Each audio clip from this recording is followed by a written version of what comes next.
children. She used to handle all of those things on her own. Now the promotion came. It was a good one. I mean, you look at the package. I say, hey, it was a good one. Accommodation, good money, health insurance go up. It was good. And they live in a rented apartment. So husband, this is it.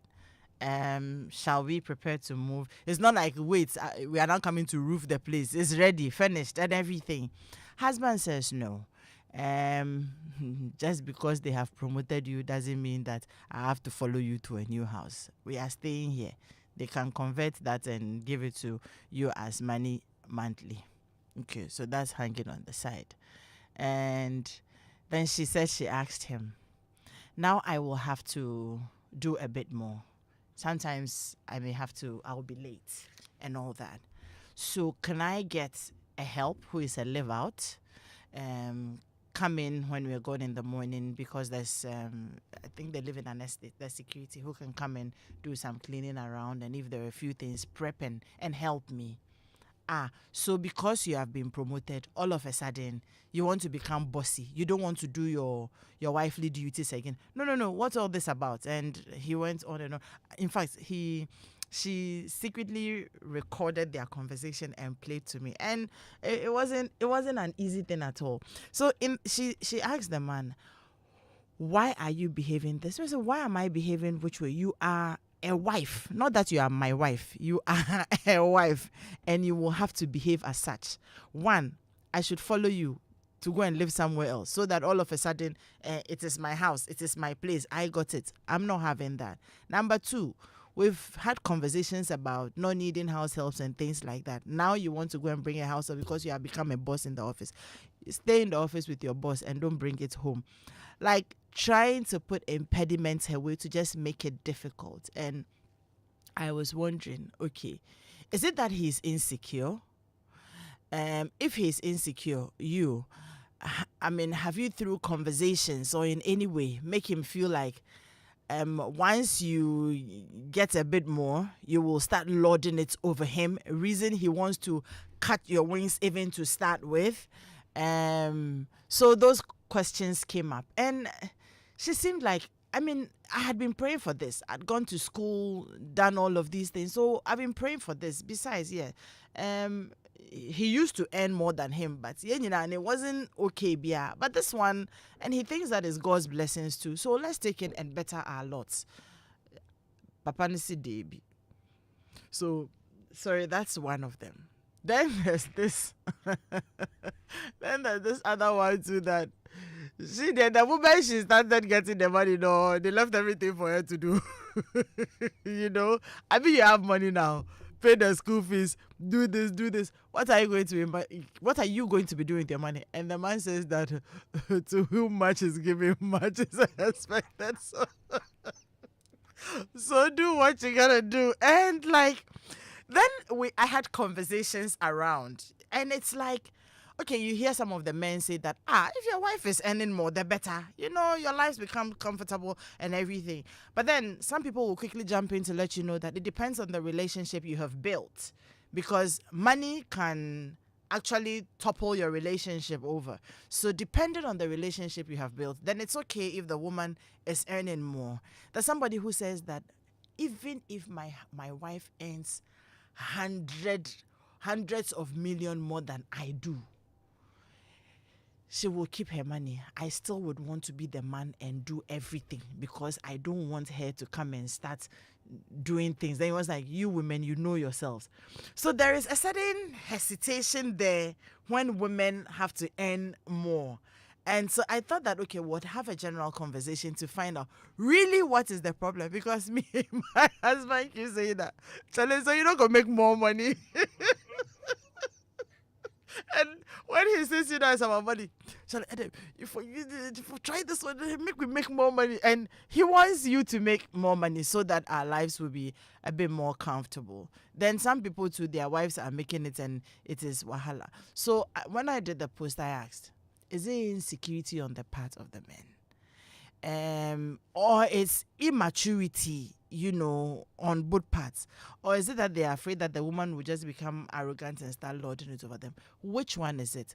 And most importantly for me is to find out, when it comes to money issues between men and women, what's the best way to go about it, handle it, so that we're using it to build our homes, instead of it tearing our homes or breaking our homes apart. So that's our conversation this morning on Home Affairs. You can begin to interact with us. 055 1111 997 055 1111 997. That's on WhatsApp, and then on our socials at Joy997. You want to send me an inbox? It's Edem Knight-Tay, EDEM KNIGHT-TAY.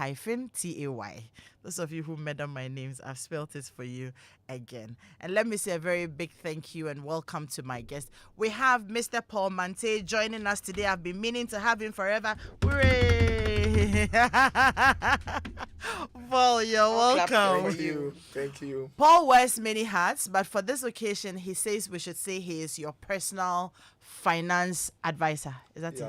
That's okay, fine. Yeah. Great. And you should see he and his wife on Facebook. They do counseling, couple gathering. He's the president of some couples group, and he's doing the Lord's work when it comes to homes and marriages. So Paul, thank you very much for joining us this morning. We're happy you're here, Mama Deti. Good morning. Good morning, Mrs. Theresa Wiafe Asante. You know her. Oh, Mama T, I think someone sent me a message. They would want you to do a Valentine talk. So when we finish, we'll have that conversation.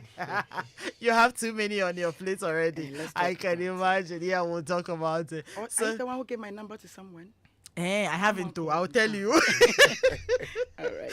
So, Mrs. Theresa Wiafe Asante, thank you very much for joining us, Mama T. Welcome again. Great. Mama T is an ace counselor. And the PG Sebastian. PG, good morning, and thank you for coming. PG is a relationship coach. PG is a celebrity. I know. Hey! I'm looking forward to his birthday this year. 2K birthday wishes. Sure. You are welcome. Thank you. Great. Paul, since you are new, let me have your thoughts on these before we get into the other matters. Yeah. Good morning to my listeners. I don't think it should be a problem. But when you step back, you would realize that traditionally, the man is supposed to be the breadwinner. He's supposed to be the head. And when I look at when I was growing up, my mother was always home, and it was my dad who went make money to hustle and then bring money home. And that's what I saw even among my friends. The women were home. With this background and with this culture, there is always the temptation to think that the man must be the person making the money and must be the person leading. But things are changing very quickly. In fact, not changing, it's changed. And we need to move from the old traditional mentality that it's the man who must make money. And you see, when we saw this culture in the past, we also saw a lot of abuses. We also saw a situation where if the woman needed a peswa, would have to talk to the man. We saw a situation where if the man wanted to punish the woman, they won't give them money. We saw situations where the man will have extra wives and extra children, and the woman didn't have a say. No. But things are changing very quickly. And I think that if the couple see themselves as a team, if they see themselves as working together, this shouldn't be a problem at all. I was making notes when you were introducing the subject matter, and you talked about the lady who got a promotion. And I took a statement out of your introduction. She said, I have been praying for this. I wish I had we have been praying for this. It was like a personal agenda, a personal journey, than the two of us working towards this journey of your promotion. When we don't see ourselves as working together and it's me, then it becomes a problem. I think that it's a problem when there is competition. The woman wants to make money for herself. The man wants to make money for himself. then there is a problem. And even the second story you shared during the introduction, you also said that when the woman started making money, everything was left on her. Yes. Meaning that before the woman started making good money, responsibilities were shared. You handle this, you handle that. If it works for a couple, it's fine. But you see, the tables will always change. And I've seen that in my own marriage. When we got married, Linda was not working.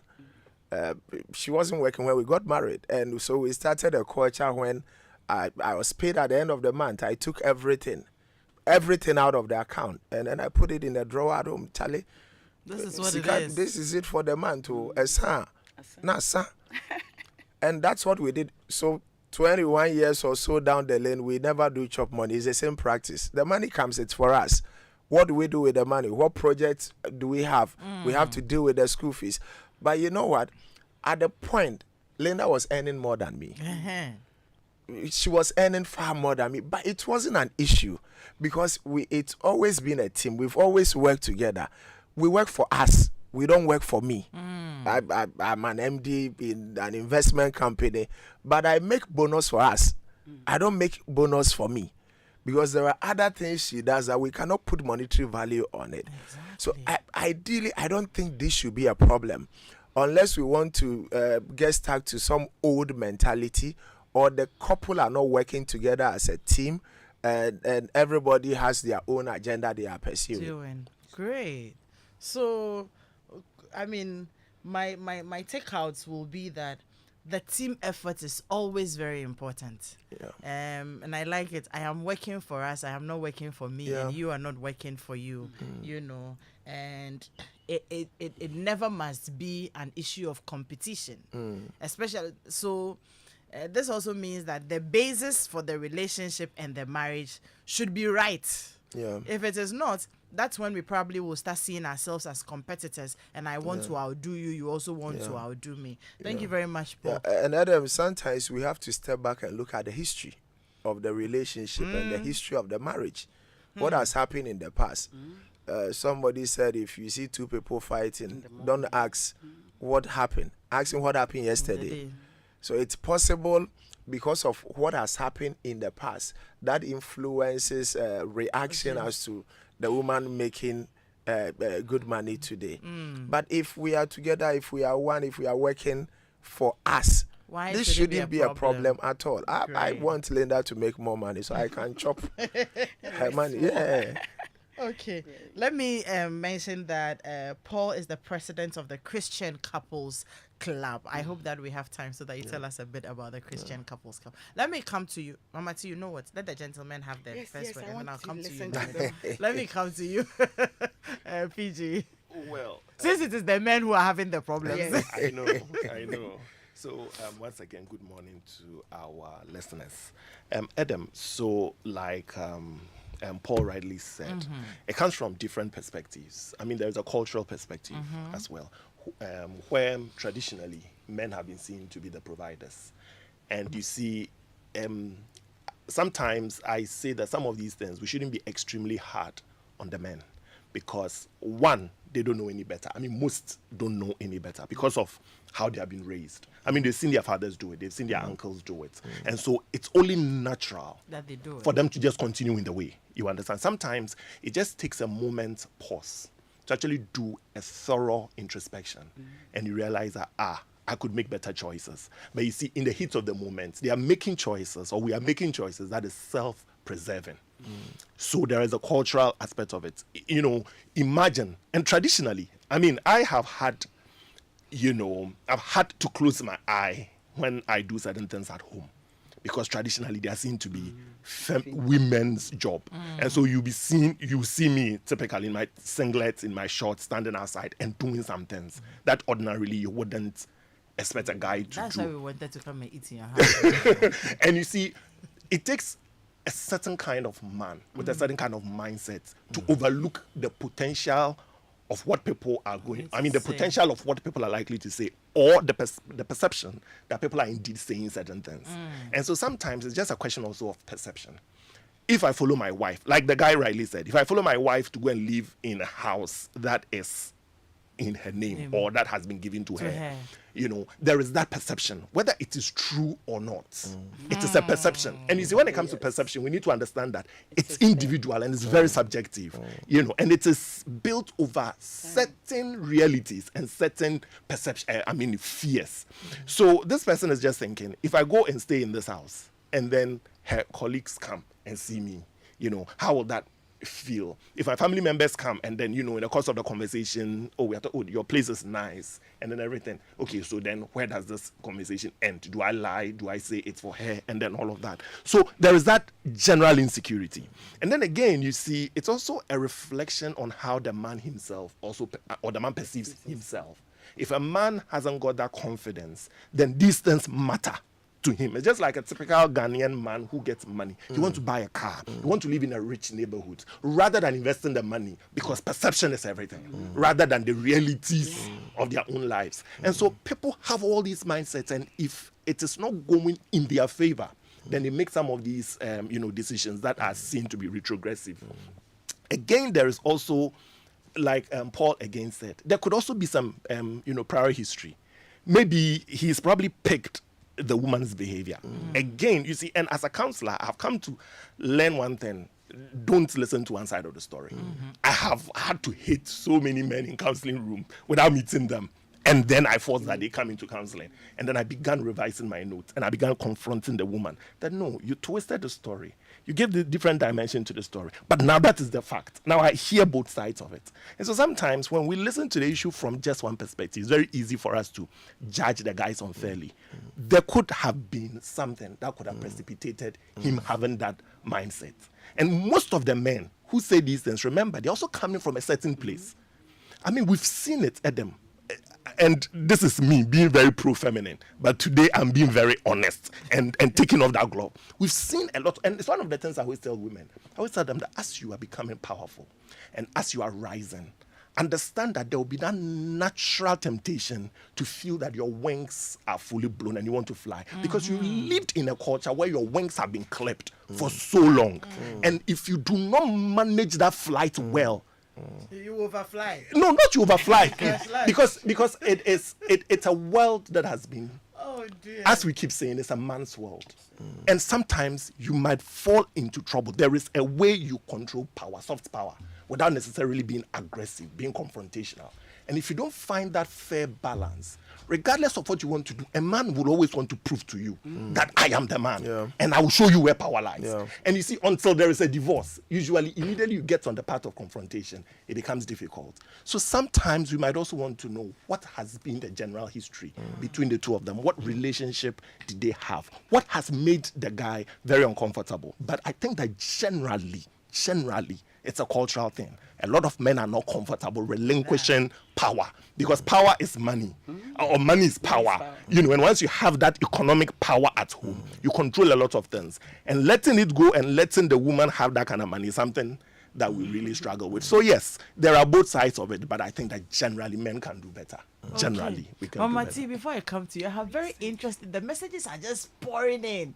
This I say, in this day and age, it's absolutely absurd to worry about your ego when your partner is earning more than you. If you're together, it's our money, and if it's going to be used for the benefit of the family, then why not? This is from Rolanda. Okay, Rolanda, of course you are a woman, so yeah, for us there shouldn't be a problem.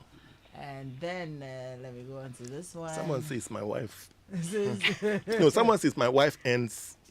Yeah, I think it's immaturity and insecurity on the at the part of this fortunate but unreasonable men. Oh, hey, who is going to enjoy more than the men? Of course.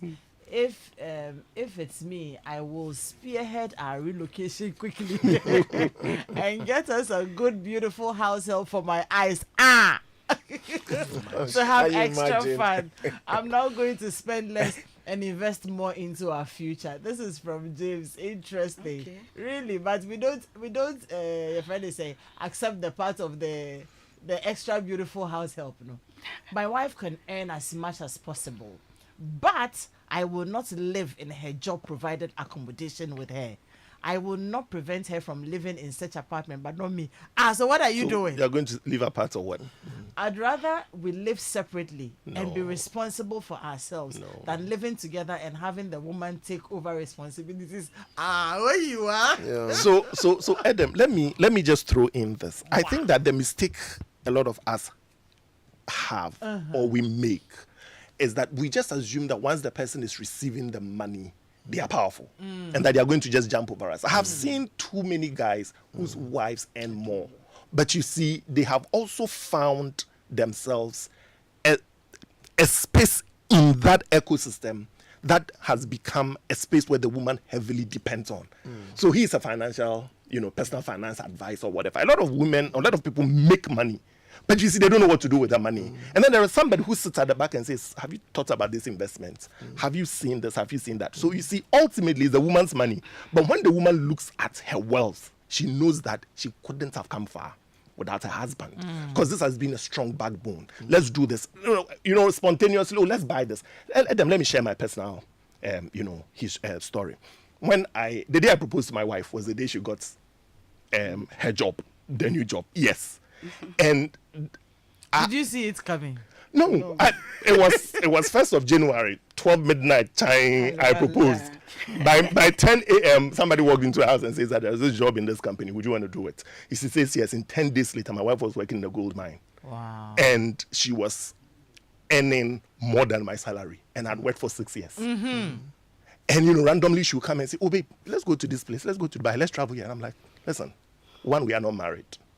2, you didn't go to school to make all this money to come and waste it on a boy. Save your money. It will come in handy. And for 2 years, never spent her money.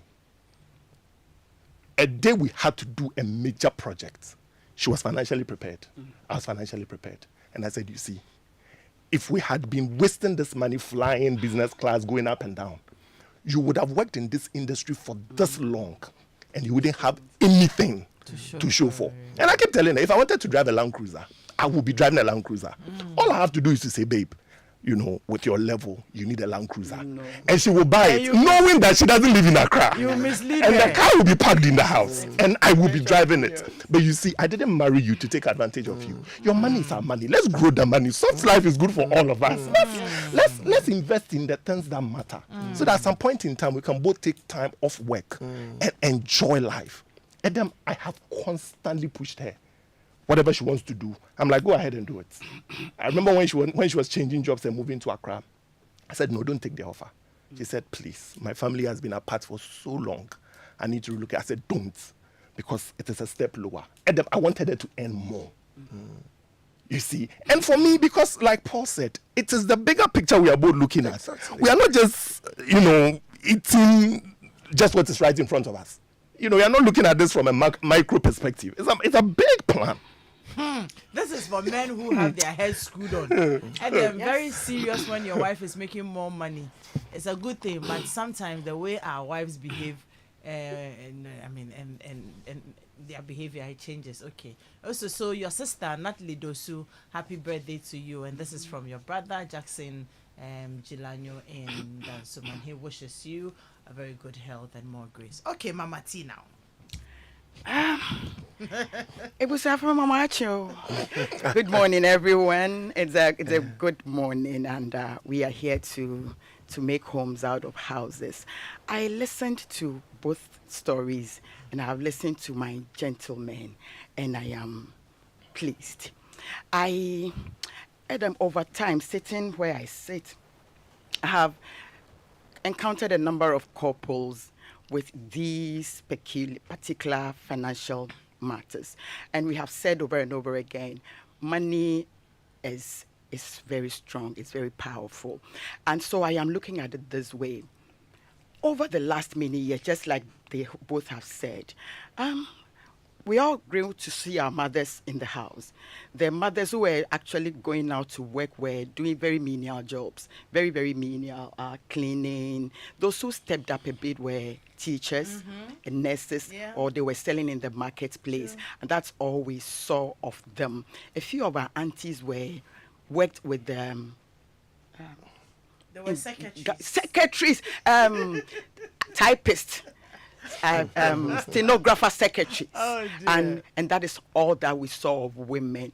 Over the last many years, even the scriptures of the different religions, they have not been fair to women. I mean, look at what the Bible says of women. Look at the Quran and all of them. And so over the last many years, we are all agreeing that women have become the underdogs. I mean, look at some of our songs. Look at some of our folklores, our proverbs. I have come in contact with women, single women, who have money to buy an estate at the most prestigious estate. Where is it in Accra? Airport Hills. Airport Hills. They can buy today and pay money cash and come in and live in the house, but they are not buying. These are not married women. I'm asking them why, and they are telling me, well, so everybody is saying if I should live here, then no man would marry me. So these women are rich already. Two, I have come in contact with women who can buy many things, and then they are telling you, I told my mother, she said, now her mother is telling her a proverb. Oba totua, etrobermadim. Oba oton ntorowa, onton etudru.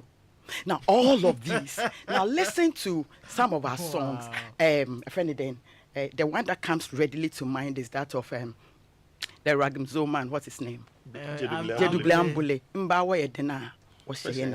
Now, these are the things. Then you go to church and pastors are preaching and they are pointing strongly on submission. And so, you see, over the last many years, submission for it to sound like subservience. Absolutely, that is what it actually means. And so over the last many years, women have seen this. We came to meet our mothers, just like my gentleman was saying. We met our mothers who could not do anything. Our fathers were marrying 4, 5. And they were using our mothers just as farmhands. And they have too many children so that they will have laborers. That's all the way. And at the end of the year, my mother was a laborer, all of the wives. And then at the end of the year, your husband will give you a portion of small, like 2 pieces of cloth, 2 pieces of headgear, 1 something, and it is Christmas. And that is all you are receiving. It is fine. Over the last many years, all of us started growing up. We noticed this, just like what you were saying. So we noticed this and we are like, oh, I see. So this is what it means. Women have prayer to this point where women are doing well. CEOs, women entrepreneurs, for serial entrepreneurs, women who are at the helm of affairs, doing great all over the place. And so they are thinking, no, my husband can't do what my father was doing. I won't even allow him. Let's put that on the side. Then we are looking at when we are getting married, some of the relevant conversations we should be having, and we are not having them. Sometimes you ask people at premarital, so this money things, oh, mommy, asikadia. And then eventually, 3 years down the line, they are coming back to you and they are coming with money issues. And so I am looking at husbands who are having a lot of difficulty with the fact that their wives are earning more. And I meet them every day. Just a few weeks ago, I met a man. His son has to come back from the US to Ghana. He has 1 year to do of medical school. He can't pay. His business has a nosedive, and he can't pay. His wife said, I can get a loan. The man says no. He's a traditionalist. Like, I am a traditional man. I must take care of my home. I must take care of my children. The boy must come home. When I make money, he can go back.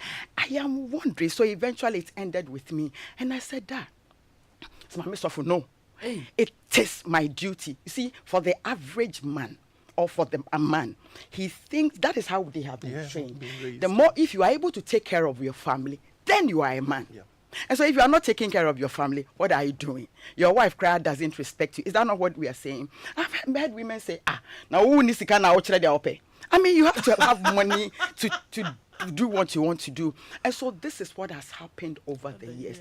This young lady whose husband is saying no. Why is he saying no? Is it immaturity? It could be immaturity. Is it that he's feeling, is it insecurity? It could also be insecurity. It could be any of them. But I am looking at why. Why won't you want your wife to get ahead and make a lot of money? Again, is it that this woman, even with the small money she was making, was throwing it in his face and making him feel less? of a man. And so at this point, when I'm making a lot, I can tell you that, look, sit down, rise up. Listen, we are women. I have seen many women who make money and they become extra proud. Extra money amplifies their pride, which has always been dormant, there. and they are there. I have met married women who make their husbands feel less of human beings because they are making money. They are paying the children's fees. Yes, Daddy. I have met women. Who she bought the car, and Daddy is saying, "Oh, let's register it in our names." No. It's my car. It's my car. So it is my money. Your money is our money. My Mine is money mine. is It's mine. It's my money. And that is what that is why quite a number of our men are kind of, a few of them are threatened though. A few of them are threatened when their wives are moving ahead. And so yes, it is like this and like that. So just like PG is saying, have we met the man? Can we speak to him? Again, you see these stereotypes. Over time, it is in his mind. Now, our preachers are telling us women are supposed to be receivers. So in all things we receive, even in the bedroom, we are lying down, we are receiving. And when we receive, then when it is enough, I don't want you to laugh today. Today I'm trying my best. And then when it is enough, then we give. Listen, a man told me something 4 days ago. I almost cried. He said, I have taken care of my family for 30 years. Something happened at work. I have been interdicted. It's been just 2 months. My wife came back from work, saw me lying in the sofa. The fan is on and the air conditioner is on.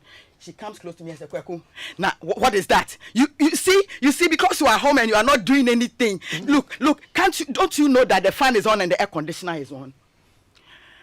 He said, he went like, "Oh." Then the wife's sister who lives with them said, "Hey, Sisi, but Uncle has been taking care of all of us. So you see, let me tell every man, make money. I am telling you, if your wife is making money, fine. If you understand what Mr. Manti said, that this is our money, it is okay. Some we don't understand, and they will never understand because they think that when their husbands are making too much money, they are seeing other women and they have enough to give out, and so they will not give. Some of us, our mothers told us, don't give to your husbands. Don't. No. I mean, keep your money. Why are you giving to your husband? It is his duty. He must take care of you. So there's so much we have heard over time. And then as we journey on and we become Christians, so many things are happening. And then they are telling us that the money is ours. Which one is ours? And which one And is so yours? it is time for a lot of relearning, unlearning, relearning, and all of these. It is Okay. time for us to understand that men make money. As I'm sitting here, so I say I don't want you people to laugh. Make money. If you are not making money, it will take a few Christian women. I'm not saying unbelieving women. A few Christian women to accord you the respect you deserve as a husband, because Hey, they as a think man that the also. duty of a husband is to make money. And if you are not making money, Then you are not man useless. enough. I am telling you. So what I think that, look, the show, we have to end the show because everybody's concern is valid. You know, that especially so the man's concern, because that's our issue, that it's a big deal from the insights that you all have shared with us. A lot of women have created, I mean, yes, we understand that it is cultural, which is one of the points that I think all of you mentioned. And then we also looked at the fact that, I mean, from what Mama T is also saying, it is like a lot of women have also put this in the men's head. See, be paying. Somebody is dealing with it. So I am not going to allow myself to get to that place. Like somebody rightly said, you can make all the money, but if I have to move in with you, then let's live separately. because I don't want trouble. So I think that the reason it's a big deal and the men are concerned is very valid. And if, I mean, a woman is making money, again, going back to what you are all saying, it simply means that there must be a certain level of understanding, commitment, and team effort to ensure that that money doesn't become a devil. Because then again, the tendency of women now becoming lords because of lack of understanding, it's there if they're making a lot of money. PG, before I come to you, I'm going to ask one last question so that everybody will educate. My last question on the show will be, so what do we do? Because ultimately, we want the homes to be preserved. We want peace in the homes. We want more money to be made, to be brought to the home, whether it is the man who is making it or the woman who is making it. If once it is a marriage situation, there is a bowl that everything, Mr. Mante says they put it in a drawer, you know, that we use it for what it has to be used for. And that's what we all need. Why should our son come and stay at home for a year for me to look for money elsewhere when the woman can help us get the money for the child to go to school? Why, when the child, wouldn't he be remitting all of us eventually if he has it? You know, so what do we do? How do we ensure that we all make money, whether it is the man or the woman, put it in that bowl for the benefit of everybody, and then it doesn't become an issue. In fact, I'm not going to ask any question again. PG, I don't want you to forget what you're, so you say it and then I will go and make some sales and come back.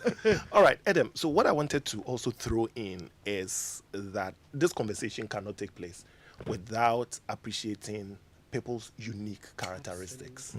Okay, because Edem, it takes a certain, that's also one of the things we need to understand. It takes a certain woman to thrive in an environment that is generally patriarchal. I always say that if you see a woman in the boardroom, it means she's fought with demons and she's fought with lions and tigers to get into that boardroom.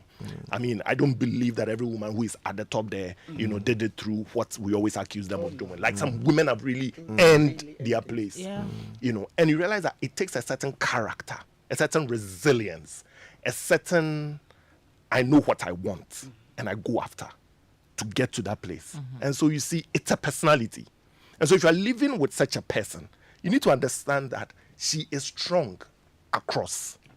And so when you're dealing with her, don't imagine her to be one of the soft women that you are probably familiar with. Don't deal with her like she is some small girl, like a pushover. Because that is where a lot of men get it wrong. In our mind, oh, we'll marry and we'll tame her. You don't worry. When I marry, I'll show her that I'm the man. Oh, you don't worry. This will be too no. You make her get her.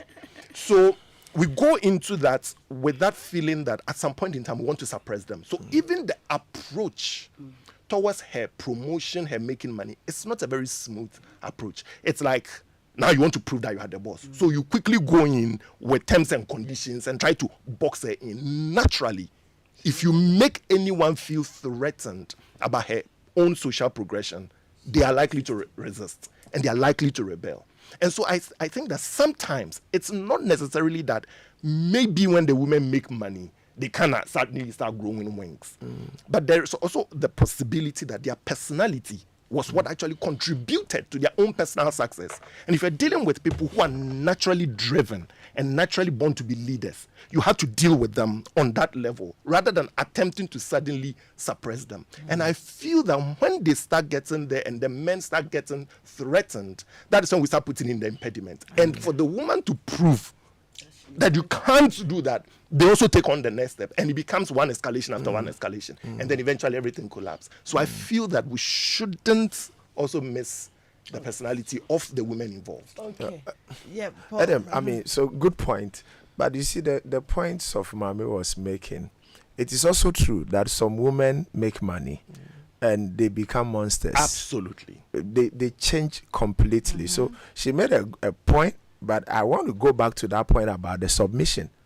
That as for that one, the pastors must continue teaching it. that it's in the Bible that submit. If I mean, this is not a Christian program, but if you're a Christian, yeah, the Bible says that submit to your husband in everything, and everything includes everything, including your money. Including your money. Oh, yes. Yes, it includes your money, but we just have to balance the conversation, because the same place, Ephesians 5, that talks about submission, also talks about the fact that husbands need to love their own wives like Christ loved the church and gave himself up for the church. So it's double edged. As the woman submit, the husband has to show love to the point where you are willing to die for that woman. If you are showing that kind of love, your motive in providing leadership would not be to suppress the woman. Right. Your motive for providing leadership would be to bring the best out of your wife, to help your wife reach her full potential, than to suppress her. But me, I'm a money man. It's important for us to see money for what it is. Money is very important. You can't take money out of the marriage. Money is strategic. Look, money does more things. Money will give you access to better healthcare facilities. Money will give you access to better educational opportunities. Somebody said even romance without money is equal to annoyance. I mean, so money is important, but money must not be the end. Right. Money must only be a means to an end. And we must see money as a tool that is helping us move from one place to another. But if our destination, our focus is just money, we'll get there, we'll be very disappointed. That's true. Because we'll get there and we'll realize that we've been climbing the wrong wall. So we need to see money for what it is. It's a means to an end. And it's important, once we are married, we are clear. We want to make money, but we need to be clear about where we are heading towards. And when I advise couples, I will always say that, look, sit down. 5 important things every couple need to pay attention Let to. me carry my pen. Yeah.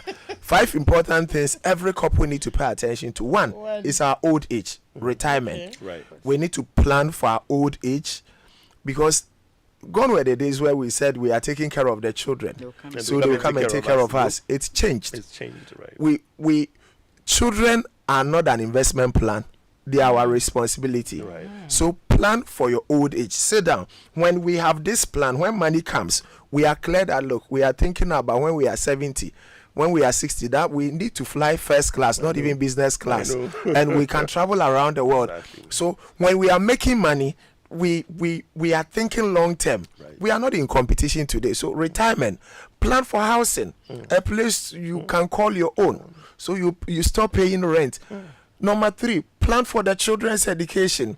Plan to give them quality education. Very important. Number 4, plan to give back to society. Plan to do charity. Give to the church. Give to the less privileged. It must be part of your planning. Number 5, plan for high life. Chilling and blowing time and enjoying, make money, chop some. Yeah. I don't know. Because Edem, you know, a lot of couples never live until one dies. A lot of couples never enjoy each other. You watch when you go to funerals. I watch how we spend money on funeral. Why are we doing this? My wife was a good woman. My husband was a good. I want to honor my wife. But when the person was alive, she was never honored. So the 5th point is important to me.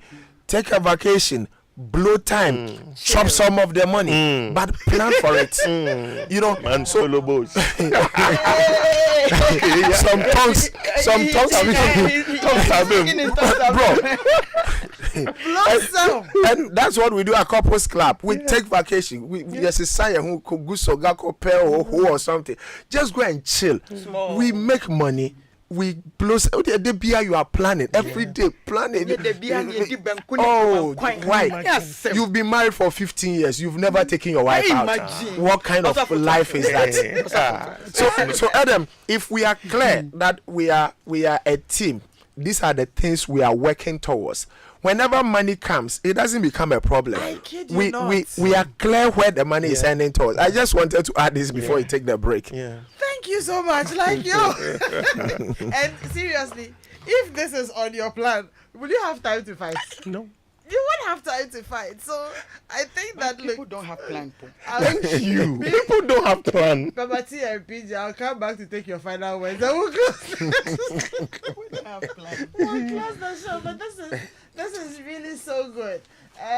So before we take the break, let me go over them again because I love them. Plan for your old age, your retirement, and remember that the children are your responsibility, not an investment plan. Yeah. Are you serious? Yeah. I'm paying your school fees so that tomorrow you can come and take care of me. People are buying. People are gifting their children houses and cars during their weddings and things like that. So you are not looking forward to them coming to be an investment plan for you. Plan for housing. Where would you live tomorrow? You know? So people don't get us. You continue. We also tell children that there is blessing in taking care of your parents. Sure. So don't listen to us and after this show you say I won't take care of no. you. There's blessing in doing that. Great. This is actually for the parents. Yeah. So that when the children's blessings come, you add it to it. Now Yeah. you be brave. Yeah. Then plan for the kids' education. Really very important. Plan to give back to society. And then the last one, plan to blow time. Plan to blow. I know you like the blow time. I kid you not. You know the cultural thing you talked about him. Yesterday I had a meeting somewhere. And I mean, I called for the meeting, so I had planned that I was going to pay, right? When they brought the bill, the lady gave the bill to The man. exactly, and I'm like, "Where you come from? Only men pay bills." Yes. And he was like, "Oh, madam," I said, "This is the mistake we always make." Maybe I will remember. Anyway, we'll be right back. Hello, Ohima. Eti saying. Ayo. Na edahin. Me kwatade. Edi bensa. Krachi. Obesuja na so behwemkwen. So, na se jane de wo so eden kwan de wo hwem kakra. Anyway, me kope vitamin B de ajojo makoma. What a coincidence. Me say no na me koto, eno na me no. Hey bra, wait dear wo boa. Oh, ahon fe minti min twa wontro. Sewara. Ha, Vitamilk no emu de he pa na we ni je ho. Me pe Vitamilk banana any choco because I'm black and proud. Hey, interesting. Me dey me a regular guy oh. So wow. When you kapao. So wow. I can see we have something in common. Ohima, yanko ni yanko try a Vitamilk connection. Wo dey bo me kana metia. Anye bia se kwan down. Ekwan be. Aha, na muni brebi. Vitamilk di fufuro bia be kambusua ne ho ye friend of Vitamilk strawberry. Vitamilk feels good anywhere anytime. This advert is FDA approved.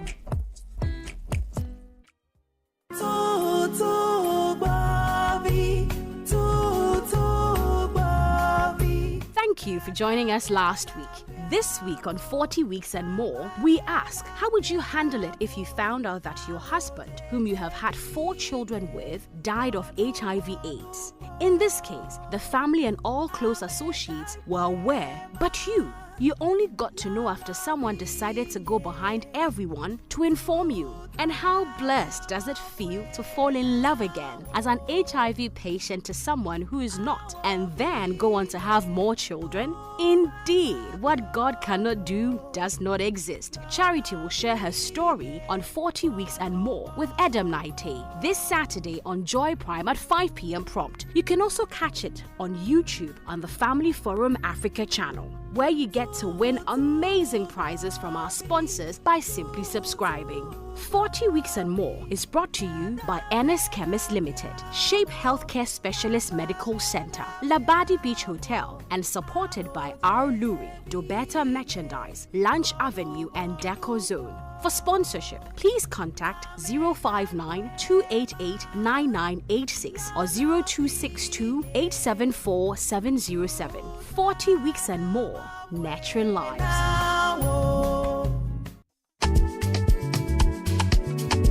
Yafinia gave us the vibe. Now, Inshona Chile makes you thrive. Yes, so it's time to enjoy, Charlie. Buy or renew your motor insurance and boom!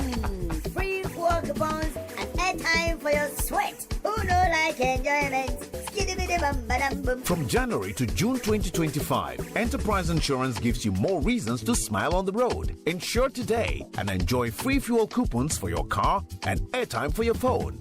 Free fuel? Airtime too? Hey! Enterprise Insurance, always your advantage.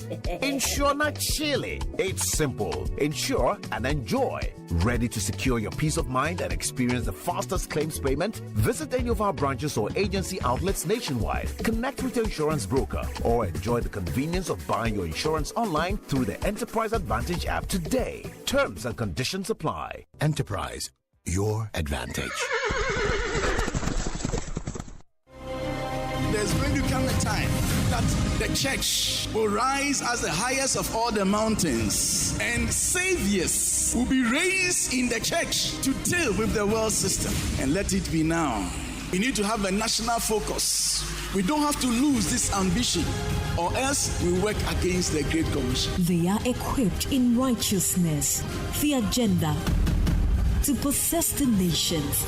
Welcome to an equipping center of the word and prayer on Pentecost Hour. Pentecost Hour comes to you on Joy 99.7 FM every Sunday at 1:30 p.m. Hits FM on Mondays at 5:30 a.m. and Joy Prime TV on Saturdays at 7 a.m.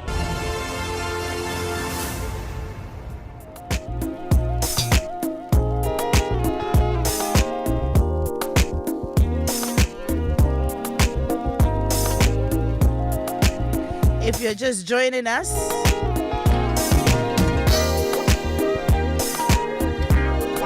you're a bit late,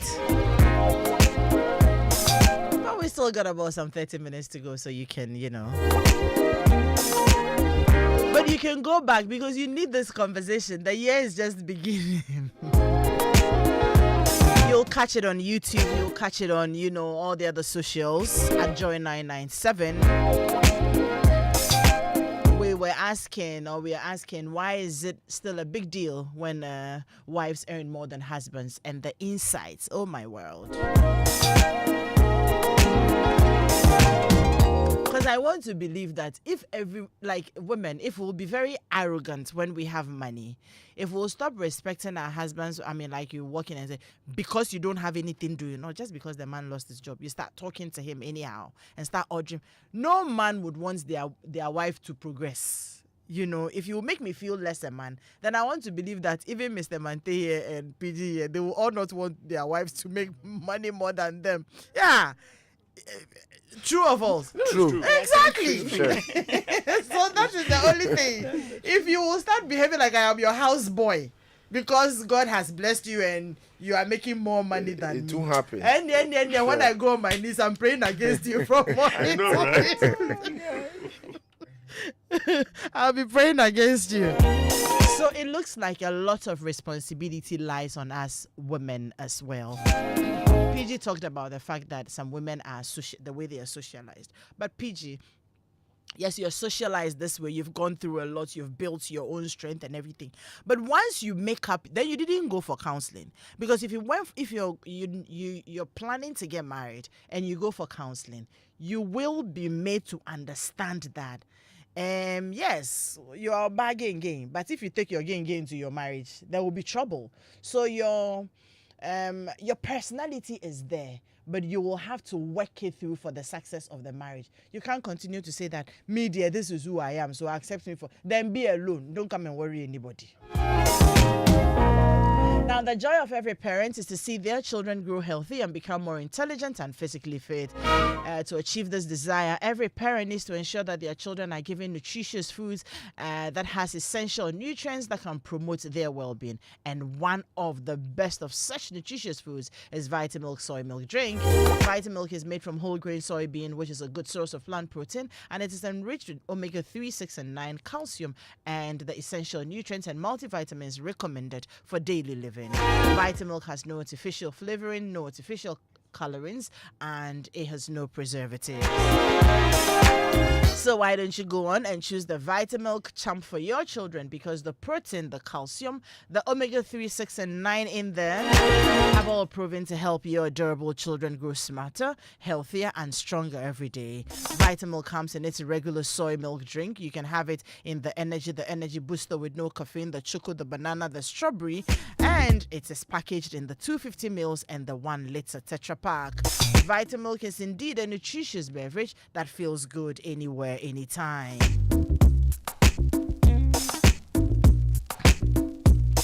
Now tell me, what makes you smile? Is it time with loved ones, pursuing your passions, or simply enjoying life's little moments? At Pinnacle Life Insurance, we believe that life insurance should do more than just protect your family's financial future. It should also help you live your best life now. You know what we said. Blossom!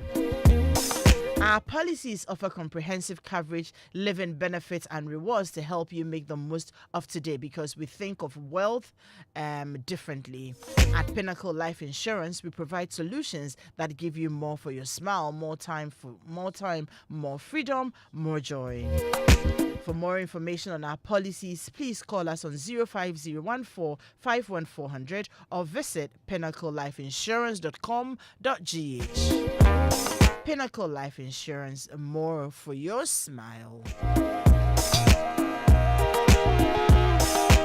Now, have you heard? Let me tell you. Republic Bank is giving the season, and they are giving really big.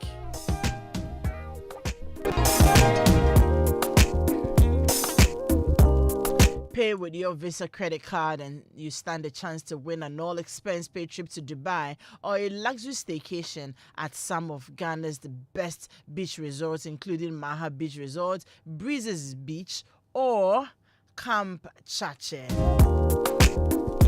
You could win a 5-course dinner for 2 at the exquisite Brazza restaurant, a full-day spa service for 2, and other exciting rewards in the Republic Bank Tap, Win and Fly to Dubai promo. All you need to do is use any of your Republic Bank Visa card, Infinite Addition, or credit card. Every tap counts. So what are you waiting for? It's time to fly to Dubai with a Republic Bank Visa card. Start tapping and make this season unforgettable. This promo is under the Caritas Lottery platform. Republic Bank, we're one. We are the ones for you. And now let me tell you about 40 Weeks and More. It's a new show we debuted last week. I'm hosting it. It's on Joy Prime. You can also catch it on YouTube on the Family Forum Africa channel. What happens on 40 weeks? Pregnancies we carried for 40 weeks until we deliver, and within those 40 weeks a lot of things happen. So what we are doing on this program is getting women to share their pregnancy journey stories. Not just the stories, but we have healthcare officials who are also on the show. Dr. Promise Sepoga is the resident doctor on the show, right? And then, when the women share their stories, we get into the education part. So today, for instance, last week we shared Whitney's story. She had 2 stillbirths, 7 miscarriages before God blessed her. She walked us through the journey. Now, this week, we're telling the story of Charity, which is today at 5 p.m. Charity realized, about 3 or so months after her husband died, that the man died of HIV, right? And the family knew. Everybody knew. They didn't tell her. Then a nurse had to let her know that, Madam, your husband died of HIV, so you should go check. And then she checked, she tested, and then she tested positive too. She tells the story of the journey from when she realized that she was HIV positive. This man had already died, so you couldn't even ask him any questions. And then, you go on through the struggles. But the best part of it is that now, someone asked, so where is 40 weeks in this? 40 weeks in this is that she eventually found love, got married, and she has had more children with her new husband. Now she tells the story of how they achieved conception and how they had to do the mother-to-child prevention, and so that there are 2 or 3 children, the new kids, none of them is HIV. Her new husband after 20 years is also not HIV positive. She is still positive, but then because of her antiretrovirals, the virus is very much suppressed. You will hear the full story today, 5 p.m. on Joy Prime, and then on the Family Forum channel on YouTube. So that's 40 Weeks and More for you today. Pentecost Hour is also a religious program. It comes your way with Apostle Nyamiche, Eric Nyamiche of the Church of Pentecost, Joy FM. It's at 1:30 p.m. every Sunday. Sundays, tune in every Sunday at 1:30 p.m. That's on Joy FM for life transforming truth that nourishes your soul, ignites passion, and restores hope in the nations. The Church of Pentecost, we are possessing the nations for the Lord. Now let me come to you, Mama T. Question is, how do we deal with this? And altogether, we have 20 minutes to wrap up on the show. Money. And we are talking about how money is supposed to be treated in our homes. I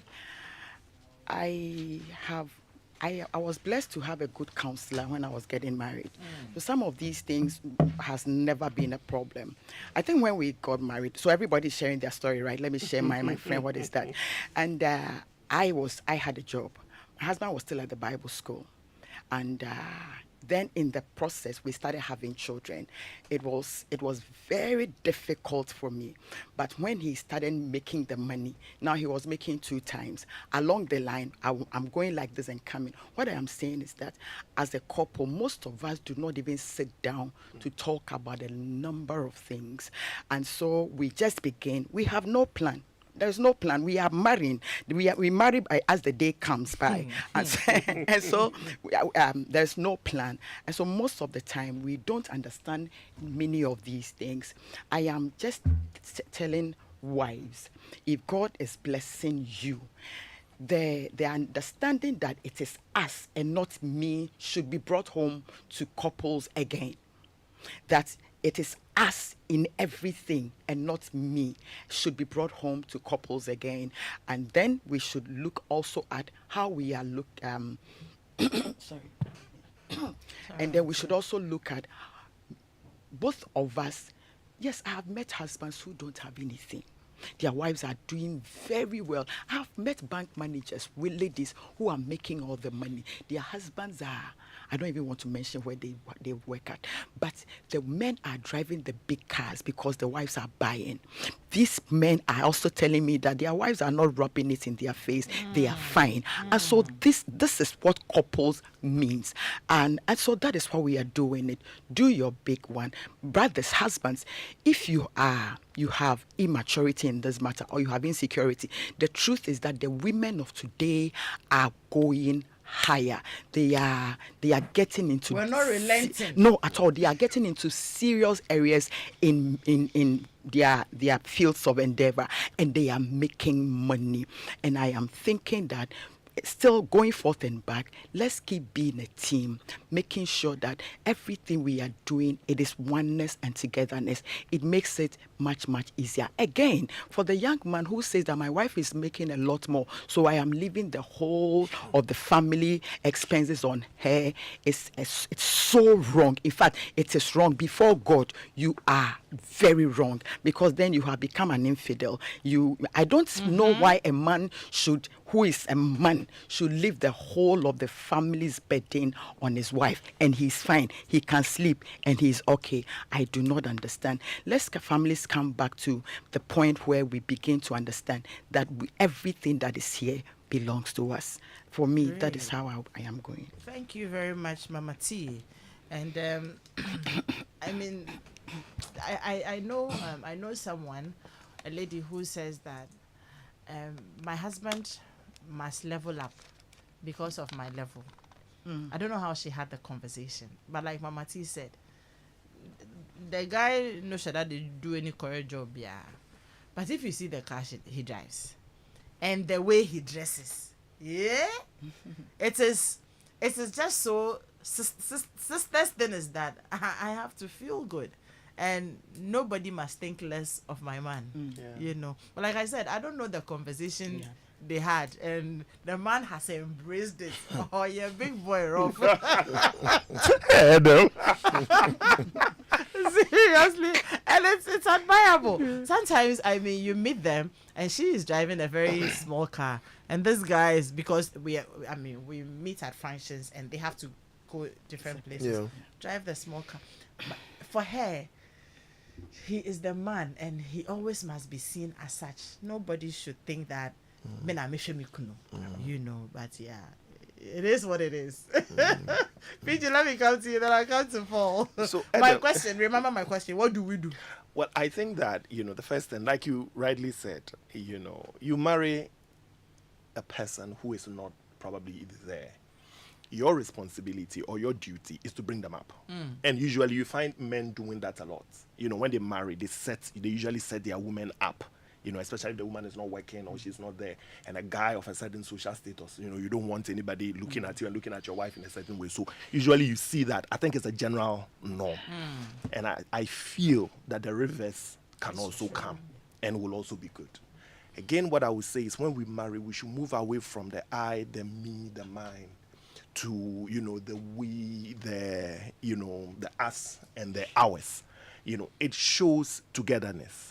It doesn't make someone feel certain type of way, because you see, people are very perceptive. As we are there and then you are making references to things in the first person singular, naturally they are thinking twice. So then that is when naturally they begin to realize that no, I cannot be here. My house, exactly, my car. Exactly. So if I don't get to the next level, I won't let you get to that level. But as a woman, if you make your husband, if you don't make your husband feel that type of way, and you make him feel that regardless of what he brings to the table, you are doing this as a team. You see the man allowing you to fly. And I think that reverse is also true. Most men, actually, at the start of their relationship, they make it clear that this is my house, this is my this is my that. So when the women also start making money, that is where they start hiding to do projects. That's where they start doing projects in family names, because they've been through that. And so it is both ways. Let us treat each other as we would want to be treated. I will never tell any woman to take less so that a man will feel big about himself. I will never. All I will say is that for both of us, let us understand that regardless of where the money is coming from, you would all want your partner to make you feel that you are part of this business. You are part of this relationship, this marriage. It's not you versus me. We are not a competitive. Yes, you are not competitive. We are not substitute. We are complementary. We complement each other. I am your sugar, you are my Gary, and the two of us are rubbing, to do things together.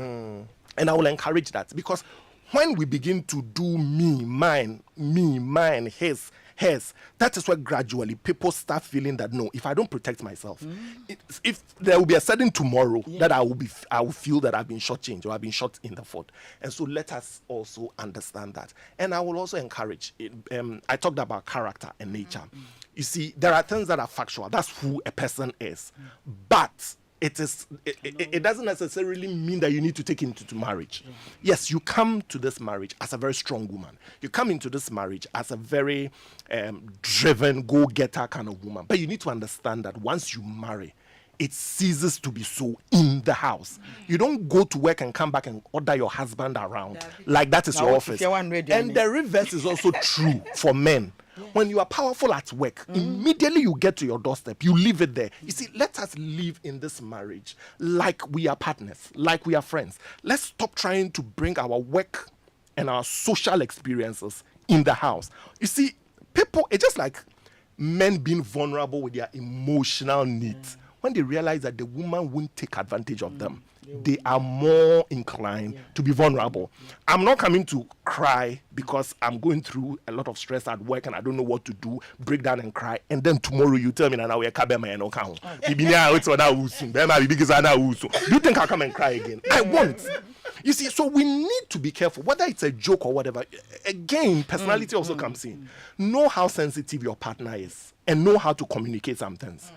There was this joke about somebody said, I'm going to buy a car. And the wife was like, hey, Chalendi, I'll sit on the front seat and put my leg on the dashboard. And the man slapped the wife.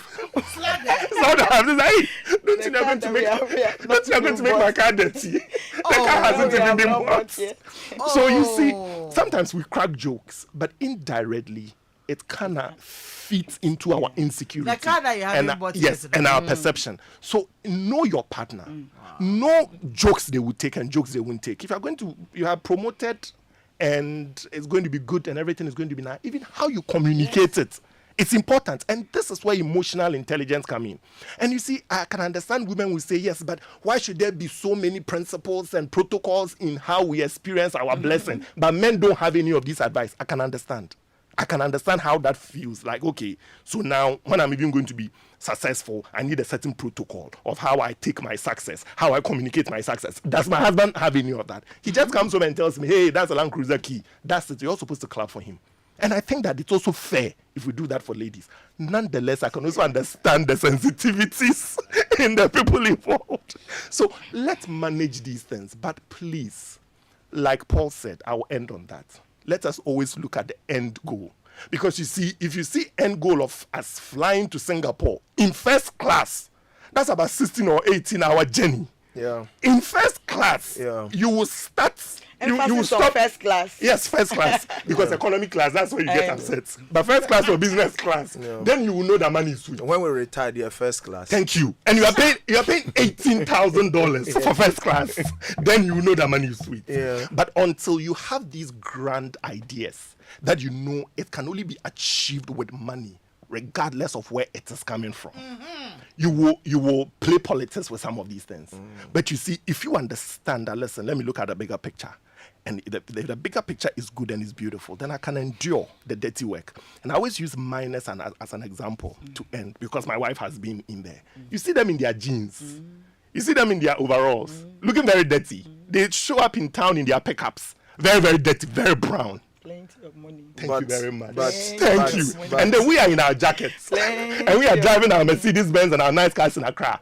And we are constantly in arrears. Immediately you are paid by the 10th of the month, your salary is finished. Because you have paid mortgage, you have paid this, you have paid this, you have paid this, you have paid this, and you're back to nothing. And then the miner has gone to be at the site for 30 days. He didn't touch his salary. Everything is just there. So they are within a year, what a miner can do in a year, you can't do in 10 years. PG, you are not promoting Galamsey, are you? Oh, no, when I say these are, I know what you mean. I know. So the point I'm making is that, sometimes things don't look on the outward the way we expect them. But you see, if you see the bigger picture and you see that it is good, you will chill. Yes, it doesn't matter where the money is coming from and how it's coming, so long as it's legit and it's legal. Just go for it. And then please, let's enjoy it together. Great. When you talked about the fact that when you are a big boss in your office, for the men as well, you come home, this is not where you are coming to be bossy. Absolutely. I was smiling because the picture that came to mind was the inaugural dinner. I think they were playing the song Emma Pesoko. Did you see that video? No, yes, I saw it. You saw it? Yeah. With the president and his wife. And then he leaned over and sang it to the woman, and then the woman, tapped him like that. I'm like, yeah. He's your president, but that's my husband. You know what I mean? It was so cute. Yeah. So that's how it should be. Yeah, you could be all that, but when you are with this one person, absolutely, with this one person, you can't come home and be doing boss and things at home. It means that you don't want peace. But if we have this understanding that we are having today,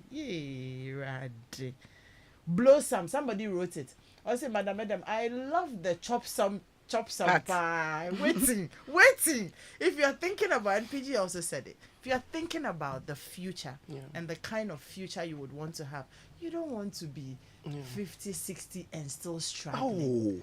Then it doesn't matter where the money is coming from. A lot of young men on high blood pressure medication, because when they calculate, the calculation is not calculating. It's not balancing. Because you have Netflix to pay, internet to pay, kids' school to pay, whatever. They want to help you to say, boy. Exactly, and all you got yourself into is by just choosing a woman who was lower than you because you wanted control. And now you're on high blood pressure medication. Well, let me take your final words also. Can you imagine? This is where I want to start from. Marriage must not be complicated. Thank you. Life itself must not be complicated.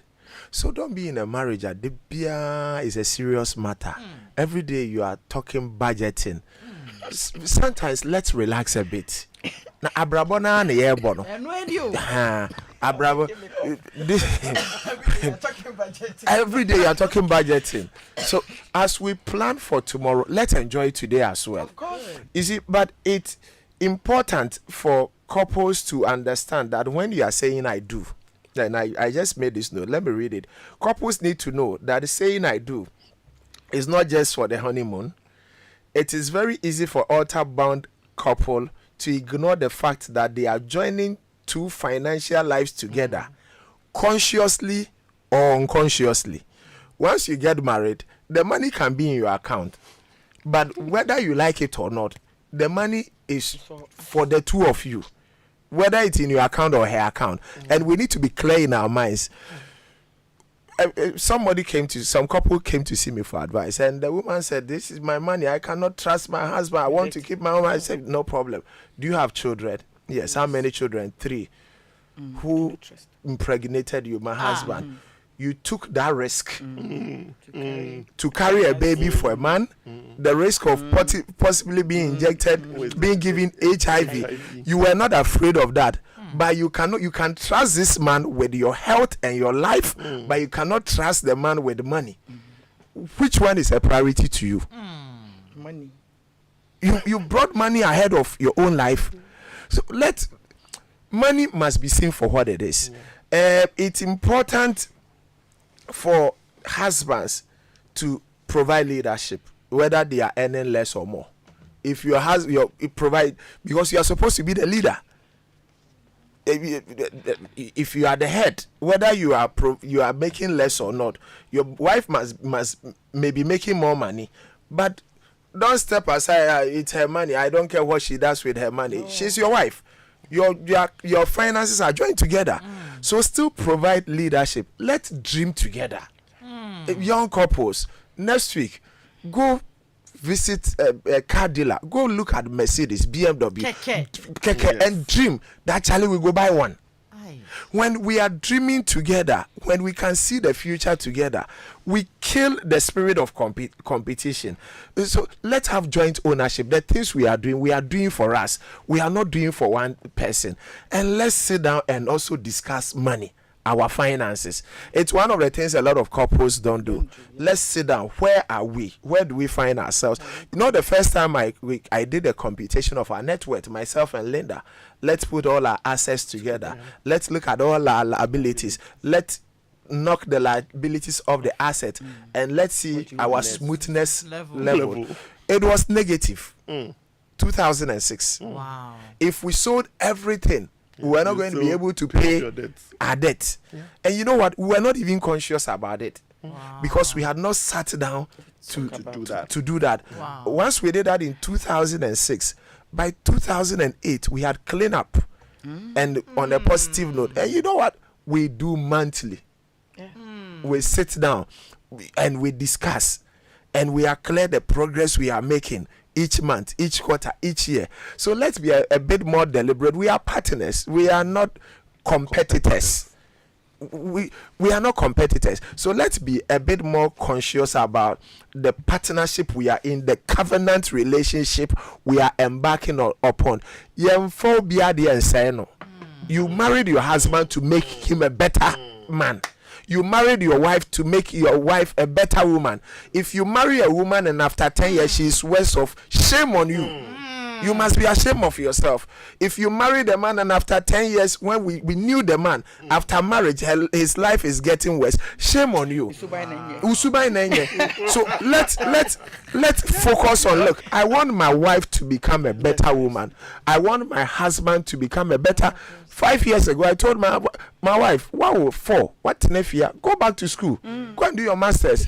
So we are sure. After several years, go and do it. I bought a form. She went to do the masters. After I said, you know what, add the MPhil. I bought the form. I paid the school fee. She did it. After I said, you know what, add a PhD. Go and do it. I want my wife to be called Dr. Mrs. It doesn't make me less of a human being. You know, so let's be conscious about making each other better. It will kill all this unnecessary and unhealthy competition that will only end up destroying both of you. It's my money. It's my money. I made the money. It's my car. It's my house. It will destroy both of you. But I think that gradually with time, I think that in recent times, quite a lot of men are pushing their wives ahead. I mean, you go to most of the investees and you see older women, yes. And you are wondering, my husband is pushing, Yeah. because you see at the social level we have to be here. So quite a number of men are Beginning doing to a do lot that. more, and I think We that need to some of applaud these them. conversations the churches should be having them. I mean, churches should be having them. There are quite a lot of young people in the churches. They should even start hearing these conversations before they sit before a counselor to be counseled. But at counseling, you are telling them, and the two people are already said we are going to marry, and so everything you are saying, it is not making sense. I think that yes, there are lots of people in our churches. Let us begin to take that. Adam, let me just add this point about the non-financial contributions. That's beautiful. We are married, but not everything can be quantified in terms of money. A woman carrying pregnancy, you cannot put monetary value on it. So you cannot tell me that I am the man who made the money. What did she bring it to the marriage? She's given to 3 children. Exactly. How can you put monetary value on those 3 children? Your husband giving you emotional care and comforting you. How can you put monetary value on it? And Paul, you see, sometimes the mistake we do is that we fail to understand that the Bible says something in the book of Daniel or something. It says that pray for the land on which I've caused you to be carried as slaves. For in the peace thereof, you shall know your peace, or you shall have your peace. So you see, sometimes in our mind, we feel to sometimes a person won't do anything and bring anything. Yeah. But they create the enabling environment at home for you to thrive. They pick their children every day from school. So you can go to work not wondering, not having to think. Somebody else has So we got should all stop of these asking, things. what do you bring to What the do you bring table? to the table? We bring something to the table. We bring something to the table. Some bring things in the bedroom. Like How can bring you, things. how can you put monetary value on that? So for mommy with swag. I bring things. I bring That is myself. like a man who was asking me. So, mommy, see my wife. You are walking as if you are carrying an elephant. But why are you saying this? This is emotional disconnection. I just pray that these conversations will go on. I am very But happy. some men too bring things in the bedroom. Thank you. When you Thank see you. a woman standing by the roadside, just smiling. Smiling You by don't heart. know what has happened. I know. Smiling by heart. You are waiting for something. You are smiling by heart.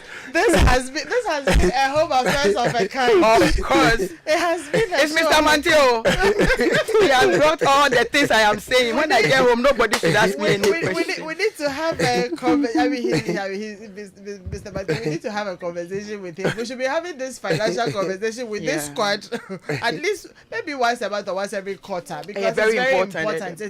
It's an eye opener, and I think it will make people begin to think and reset, the way they do their things. Yeah. It's not a fight. It's for us to build the home together. Absolutely. So if you consider all the things that we have said here this morning, then please, it doesn't matter where the money is coming from. And they all have agreed, especially the men, that if you will make money and you will become arrogant and you Take won't your money. consider that we are a team, We won't take it. that one We they won't will not take take it. it. And I think Mama T, you and I support that. Oh, I as agree. well. I Exactly. agree. And we too, we will not take it when you say that because the women are making the money, they should take care of everything. No. What we will take will be the things we have agreed on. We are a team. The money belongs to us. We are using the money to take care of our children. We're using the money to plan our future. We're using the money to plan our housing needs. We're using the money to take care of the children. We've talked about that. We're we using used to the money For playing time, for chilling, for high life.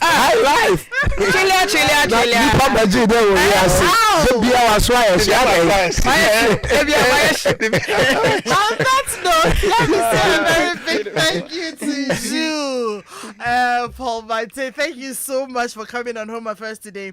Paul is your personal financial advisor, and he is also the president of the Couples Club. Christian Couples Club. Yeah. Mama T is Councillor 1, Mrs. Teresa Riafia Santi. You left the swag.